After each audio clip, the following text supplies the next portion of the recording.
Fala galera, tudo na paz? Nando Costa aqui. Se vocês ainda não estão inscritos aí no canal, não deixem de se inscrever, marque aí para receber as notificações.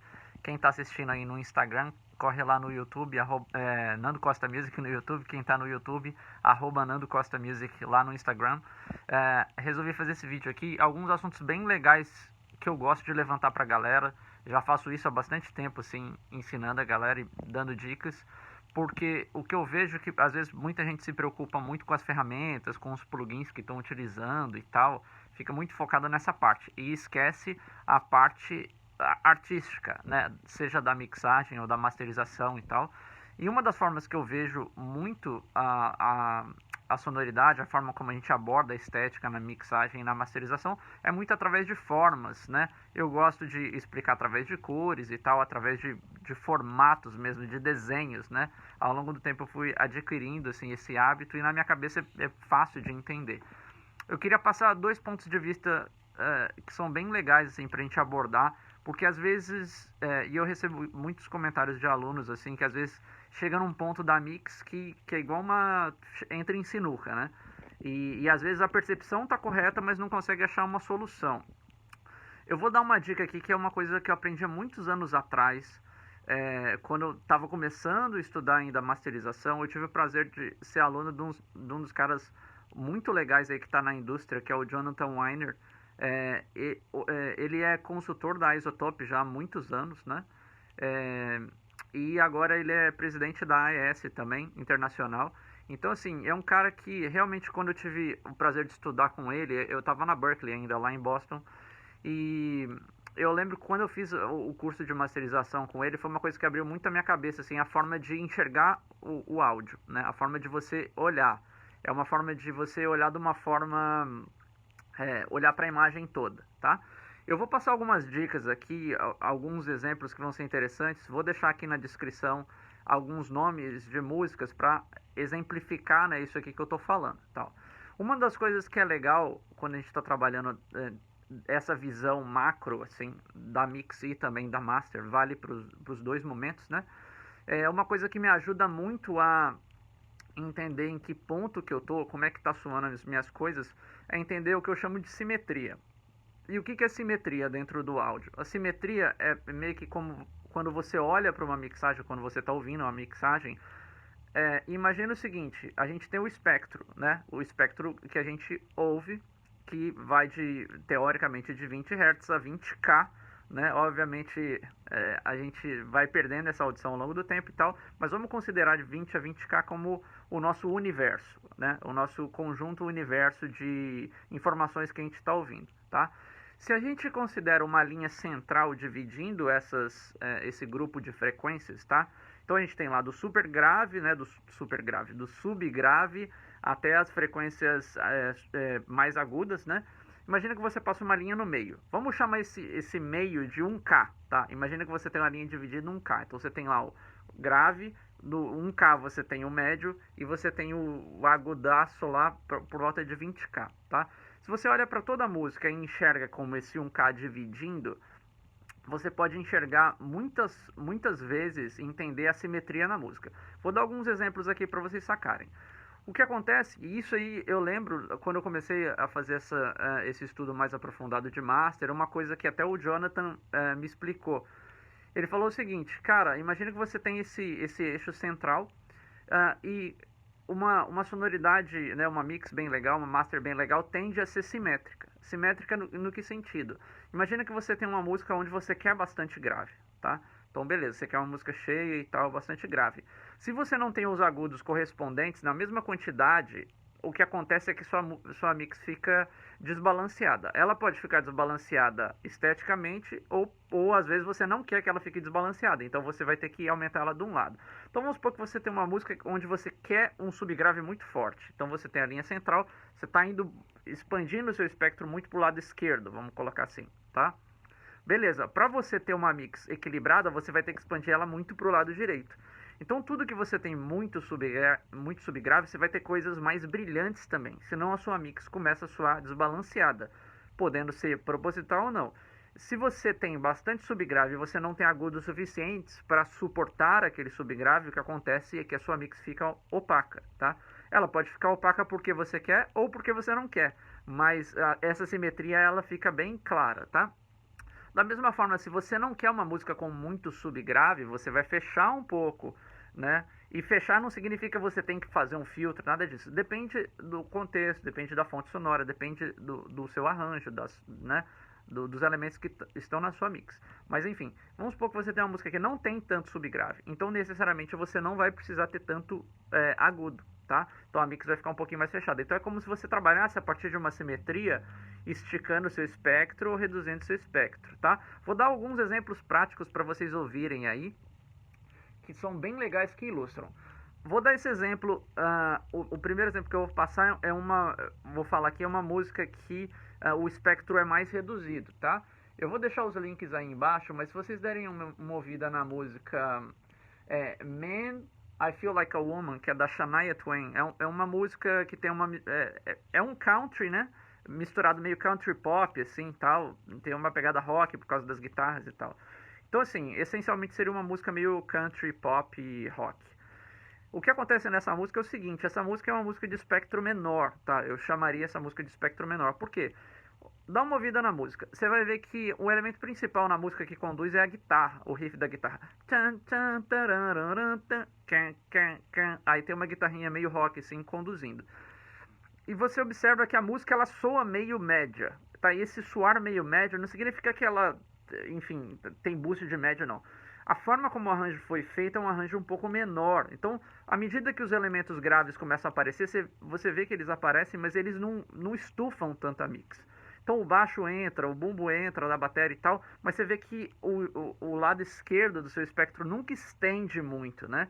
E da mesma forma, os agudos não aparecem tanto, né? Por essa razão, essa mix tem uma sonoridade um pouco mais média, tá?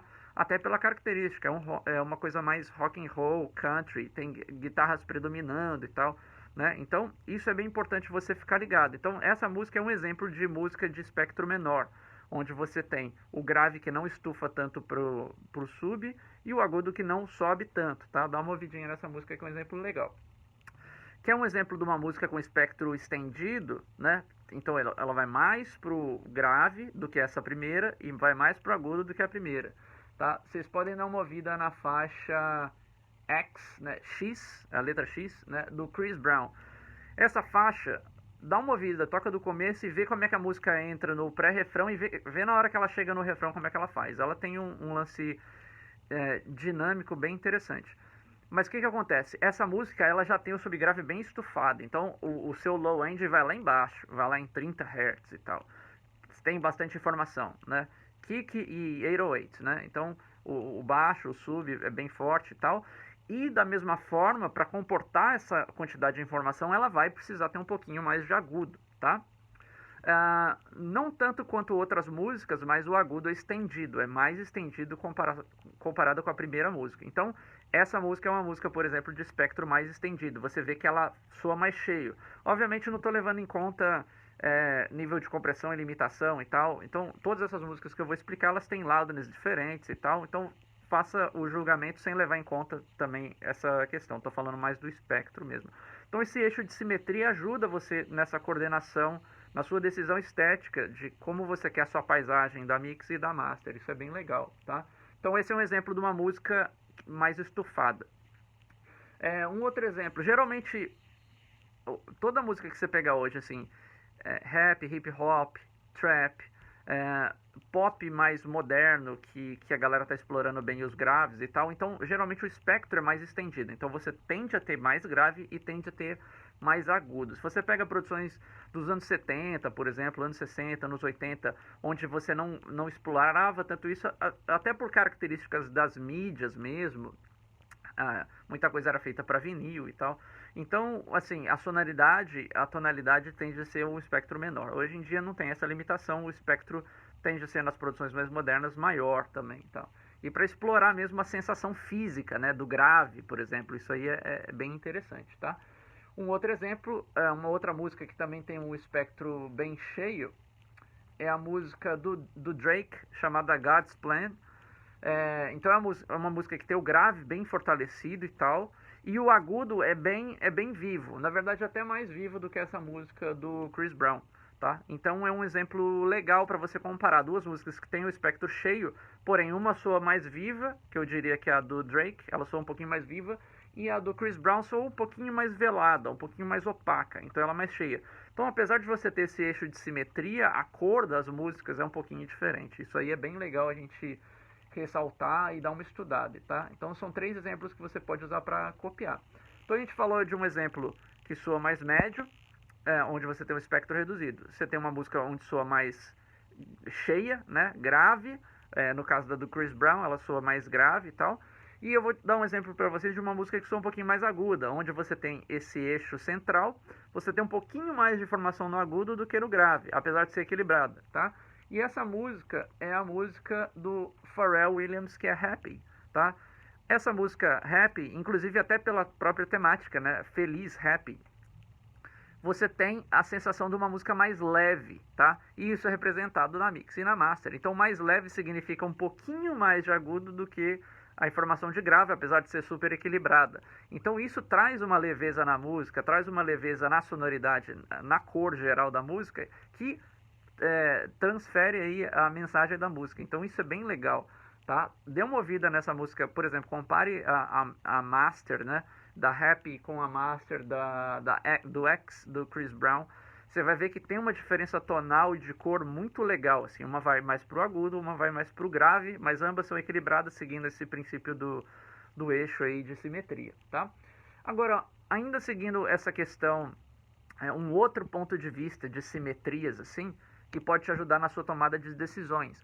Às vezes você tem uma música onde você quer, por exemplo, uma guitarra mais ardida, mais viva e tal.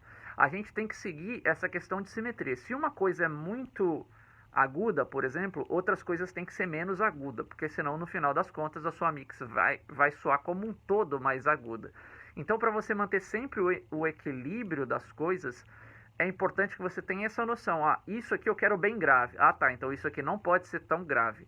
Esse tipo de raciocínio na hora de você definir a coloração de cada peça é muito importante. Um exemplo que eu vou dar para vocês aqui, a gente tem a música do Slash. Esse exemplo é bem legal, que é a música Beautiful Dangerous do Slash, tá? Tô deixando o link aí também. Essa música, obviamente, é um disco do Slash, né? Puta guitarrista. Então, as guitarras têm uma predominância muito forte na música, né? Então, o que acontece é que você sente que a guitarra ela tem uma ardência, ela, inclusive na mix, ela é bem na frente, porque é o disco do Slash, né? Enfim. Mas assim, em termos de tonalidade, a guitarra é bem ardida, é bem na frente e tal. Uma coisa que acontece nessa música, a voz ela é um pouco mais velada, é mais macia. Porque você não tem como ter uma guitarra mais ardida e uma voz, né, kinda crispy, né, tipo na sua frente, assim. Então o que acontece é que na mix a voz dá aquela abaulada, ela dá aquela arredondada para abrir espaço para a guitarra ser mais ardida. Então se você quer algo mais ardido, a outra coisa tem que ser menos ardida. Ambos os elementos são elementos chaves na mix, tanto a voz quanto as guitarras. Mas você percebe claramente que a voz é mais aveludada e a guitarra sim é mais presente, tá? Então um exemplo legal essa música do Slash. E vou deixar um último exemplo aqui para ressaltar isso aí também. Você pode ter uma mix mais viva, né, ou uma master mais viva, desde que você tenha um suporte para isso, tá? Tem um disco do Coldplay que eu gosto muito da sonoridade. A master é do Bob Ludwig, que é um dos caras que eu mais curto de master, né? E esse disco aí é mixado pelo Michael Brauer, também outro cara que eu adoro, assim, de mix, super cheio, assim. A música, vou dar um exemplo de uma música que é a Hurts Like Heaven, que é do Coldplay, tá? Então nesse disco você percebe que a sonoridade, a textura da mix e da master, elas são mais vivas, tem bastante médio. O médio é bem fincado, ele aparece bem, mas para comportar isso a gente tem um grave muito forte também. Se você não tem esse grave muito forte, sua mix soa ardida, né? Então é um ótimo exemplo para você ter essa comparação. Você pode ter algo bem ardido na mix, porém você tem que ter outras coisas não muito ardidas e às vezes até uma região de frequências graves na mix para suportar isso. Mas se você tiver muito grave, você tem que ter agudo. Então siga esse lance de simetria que vai te ajudar bastante aí em mix e master, tá bom? Se curtiu esse vídeo, compartilhe aí com os amigos. Se inscrevam no canal, não deixe de clicar nas notificações, me sigam no Instagram, @NandoCostaMusic. Já já tem mais vídeo aí, valeu!